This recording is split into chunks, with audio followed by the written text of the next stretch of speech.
What's going on, ladies and gentlemen? It's Daniel and welcome back to our video. Today I'll be doing race picks for the 2024 Daytona 500. Let's go ahead and just jump straight into it. This weekend is the 6-6 running of the Great American Race, the Daytona 500, the biggest race of every NASCAR Cup Series season. Last year, Ricky Stenhouse Jr. was able to finally win the Daytona 500. Let's go back-to-back this year.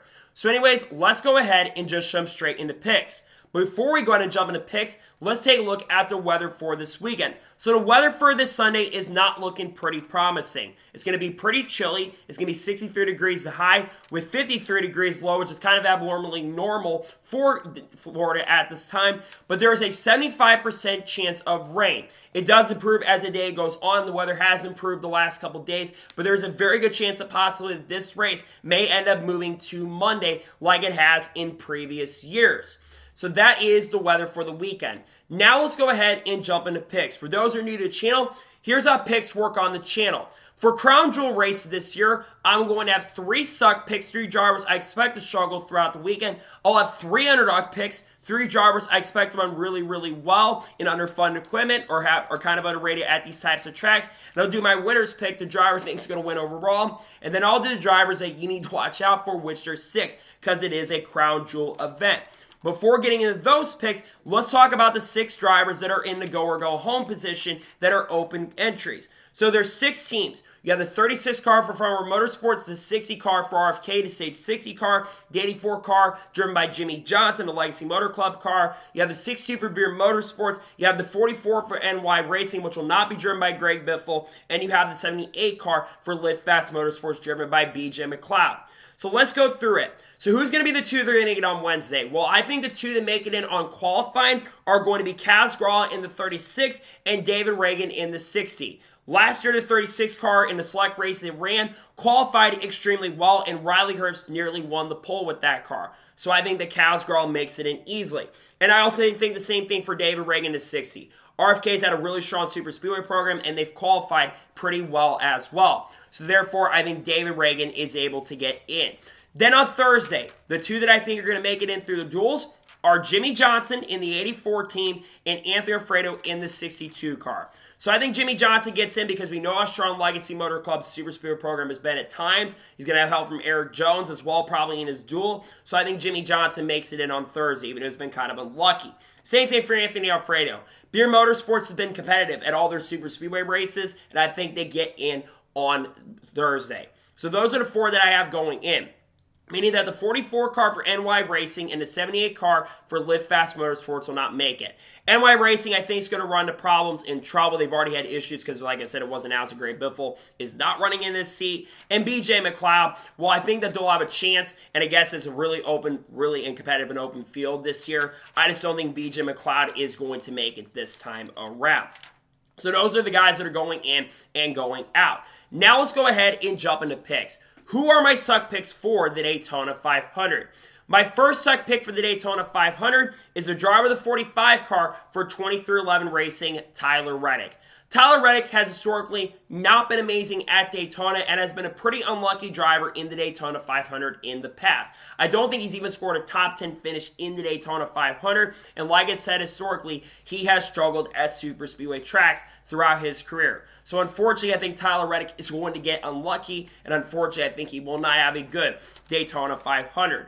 My second suck pick for the Daytona 500 is going to be the driver of the 20 car for Joe Gibbs Racing, Christopher Bell. Christopher Bell has historically not been amazing at super speedway tracks and also has made a ton of mistakes. He caused a big one at Daytona coming to the end of stage number 2 last time we were here. So I just think that he's going to be kind of unlucky, and I think Christopher Bell may unfortunately end up causing a big one in this year's Daytona 500. And my third and final suck pick for the Daytona 500 is going to be the driver of the 19 car for Joe Gibbs Racing, Martin Truex Jr. Now, Martin Truex Jr. knows how to win stages in the Daytona 500, but unfortunately, I just think that Martin Truex Jr. is not going to have a good run this year in the 500. I think he's going to get caught up in someone's mistake, which is a shame because Martin Truex Jr., when he was in the Xfinity Series, was really good at super speedway tracks. Unfortunately, I just think right now Martin Truex Jr. will not run well, and I think he's going to be unlucky in this year's Daytona 500. I think he's going to have some struggles in the 500 this year. And now we're going ahead and jump on the underdog picks for the Daytona 500. Who are my underdog picks? My first underdog pick for the Daytona 500 is a driver of the 5 car for Hendrick Motorsports, Kyle Larson. Now, I expect Kyle Larson to be really good, and I think he's got a chance to win the pole for this year's Daytona 500 later tonight. But I think Kyle Larson is going to be pretty good. Here's why. Kyle Larson's actually gotten better over the course of the last couple years at super speedway tracks. He's led laps and was very close to winning the Daytona 500 last year, was 1 lap away from getting it done. I think Kyle Larson has a really great chance to be in contention, and if he's up front, he might have a chance to finally score that first Daytona 500. My second underdog pick for this year's Daytona 500 is a driver of the 51 car for Rickware Racing, Justin Haley. Justin Haley, when he drove for Call It Racing, was very good at super speedway races, especially in the NASCAR Xfinity Series. I expect Justin Haley to be pretty competitive in this year's Daytona 500. We know that RFK is going to be working really, really well with their organization and team, and I think that leads to Justin Haley being kind of a contender this year, and I think he's got a good chance for sure to get a top 10 in this year's Daytona 500. And my third and final underdog pick for this year's Daytona 500 is a driver of the 3 car for Richard Childress Racing, Austin Dillon. Austin Dillon has a lot of pressure going into this year. Luckily for him, he's a pretty solid and a good super speedway racer, actually. Yes, he did wreck someone to win the 500, that being Eric Almirola back in 2018. But Austin Dillon's been up front in a lot of these Daytona 500s and these Daytona races as well. And I think that could lead Austin Dillon to having a really solid chance and a decent possibility to be in contention to win this year's Daytona 500, considering also RCR Super Speedway program has also been pretty competitive as well. I'd watch out for Austin Dillon. And now we're going ahead and jump onto the winner's pick for this year's Daytona 500. Who am I picking to win? The driver who I'm picking to win this year's Daytona 500 is going to be the driver of the A car for Richard Childress Racing, Kyle Busch. I think Kyle Busch has been due to win a Daytona 500 for a very, very long time. He has the most laps out of, I believe, any driver that has never won the Daytona 500. And he was actually leading at lap 200 of last year's Daytona 500. This also is Kyle Busch's 20th season, and this will be his 19th try in the Daytona 500. He's due for it. He's been so close to winning it, and RCR Super Speedway program has been really strong in the last couple of seasons. I think that leads Kyle Busch to finally winning his first Daytona 500. He's been due for it. So many legends have never won it that haven't gotten it done. I think Kyle Busch will join a legendary list of drivers that have not won the Daytona 500 to finally win the Daytona 500. I think Kyle Busch finally gets his first Daytona 500 victory. And now we're going ahead and jump onto the drivers you need to watch out for this year's Daytona 500. Who should you watch out for? The first driver you should watch out for this year's Daytona 500 is a driver of the 11 car for Joe Gibbs Racing, Denny Hamlin. Denny Hamlin is a 3-time Daytona 500 winner, and he's been one of the best super speedway racers over the course of the last 2 decades. I expect Denny Hamlin to be a major threat and contender to win this year's Daytona 500 because we know Denny Hamlin and Joe Gibbs Racing work really hard to work on their super speedway program, and I think that leads Denny Hamlin to being up front and contention. I don't think he'll have any bad luck. I think he's got a good chance to win this year's Daytona 500.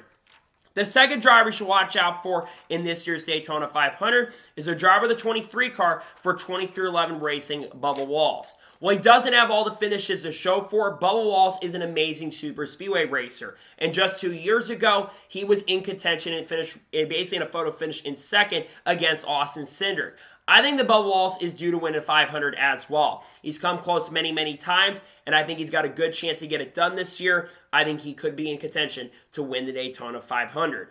The third driver you should watch out for this year's Daytona 500 is a driver of the 12 car for Team Penske, Ryan Blaney. Ryan Blaney is the odds-on favorite going into this year's Daytona 500, and it's justified. Ryan Blaney's been a major threat to win super speed races. He won a Daytona back in 2021 in the summer race, and also has 3 wins at Talladega. He's one of the better super speed racers in the field, and I think he does have a great chance to win this year's Daytona 500. The fourth driver you should watch out for in this year's Daytona 500 is the driver of the 6 car for RFK Racing, Brad Keslowski. Brad Keselowski is a very good super speed racer, but has come up close, but has never won the Daytona 500, very similar to Kyle Busch. RFK also has been dominant at the last super speedway races. They also won last summer here at Daytona with Chris Buescher. So I think that Brad Keselowski could potentially lead the number 6 organization and team, and maybe, just maybe, he might be up there getting his first Daytona 500, and he deserves it if he does get it done. The 5th driver to watch out for this year's Daytona 500 is a driver 17 car for RFK Racing, Chris Buescher. Chris Buescher, very similar to Brad Keselowski, has gotten really good at super speedways, and like I mentioned a minute ago, he won the last time we were here at Daytona International Speedway. I expect him to be a major threat and contender, and I think he's going to work really well with Brad Keselowski to try to get that first Daytona 500 victory and potentially his 6th career NASCAR Cup Series win as well. And the 6th and final driver you should watch out for in this year's Daytona 500 is a driver of the 9 car for Hendrick Motorsports, Chase Elliott. Chase Elliott's been pretty good in the Daytona 500 in the past. He's ran up front in many of these races, finished runner-up in 2021, and was in contention to win the last Super Speedway race at Talladega. And he also, I think, led laps in the 500 last year. I expect Chase Elliott to be up front and in contention, and I think he's got a good chance to win the Daytona 500 this year. So, those are my race picks for the Daytona 500. Just a reminder, my suck picks are Tyler Reddick, Christopher Bell, Mark Truex Jr. My underdog picks are Kyle Larson, Justin Haley, Austin Dillon. My winner's pick is Kyle Busch. And the ones to watch out for, Denny Hamlin, Bubba Wallace, Ryan Blaney, Brad Keselowski, Chris Buescher, and Chase Elliott. Those are my race picks. So, that is going to be it for the race picks video for the 2024 Daytona 500. I want to thank you guys for watching. Please subscribe to the channel, notifications on, so if I win a video, it does go live on my channel. Follow me on Twitter, Facebook, and Instagram, and support on Patreon as well. List description below that, and comment with your thoughts below on today's video.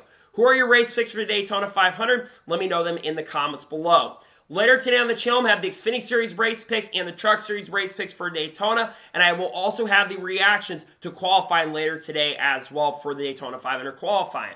So anyways, like I said, I want to thank you guys for watching today's episode, and I'll see you guys next time for more great, awesome NASCAR content and other motorsports content on the channel like this. Take care, everybody.